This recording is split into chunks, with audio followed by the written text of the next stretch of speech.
I have spent the last week poring over images and news segments on the situation in Palestine, the devastation and death that has occurred following Hamas's attack and encroachment last Saturday.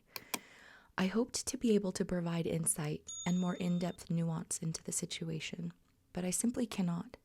I'm not able at this time to be an objective observer, and honestly, I don't want to. I don't think I should have to. For those of you that don't know, I am Palestinian. My father is a survivor of the Nakba, which drove him and his family out of his home and homeland when he was only 2 years old. He lived his childhood surrounded by death, destruction, poverty, and cruelty. He grew up as a refugee, and when finally able to return home, it was nothing like it was for his older siblings that knew of the former, prosperous Palestine that was now gone. So as you may understand, I can't be objective. I don't want to be objective. I see this situation very differently from most because I feel it. I have seen the trauma on my father's eyes, the shakes in his voice when he does manage to talk about his childhood. The stories are heartbreaking.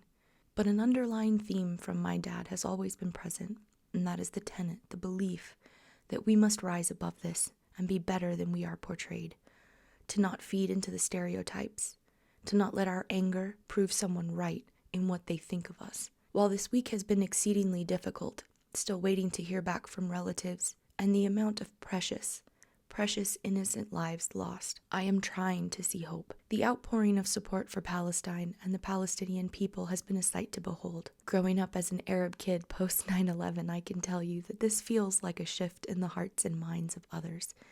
It's what is giving me hope.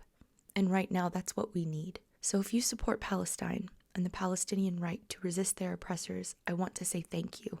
Thank you for standing up and raising your voice. We will need it now and in the future as things progress. If you are someone that supports Israel, that does not support Palestine, and have managed to make it this far into the video, I want you to know that I do not harbor any ill will towards you.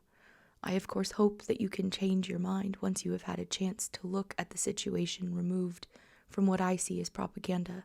But at the end of the day, I get it. We are not going to get everyone to think the way that we do, and as hard as it is to say, especially when I don't really want to, I understand. I understand our differences and that this will not end overnight. There is a lot of work left to do. Again, I want to express my gratitude and love to everyone that has shown their support for Palestine. It's not easy. Supporting Palestine tends to bring out some of the most aggressive and fervent supporters of Israel and all that that entails. It's a brave thing to stand up for, and I thank you. If you want to learn more about what has happened in Palestine over the last couple of years leading up to this war, check out these videos for more. Thank you for watching. Stay safe, take care, and be kind to each other.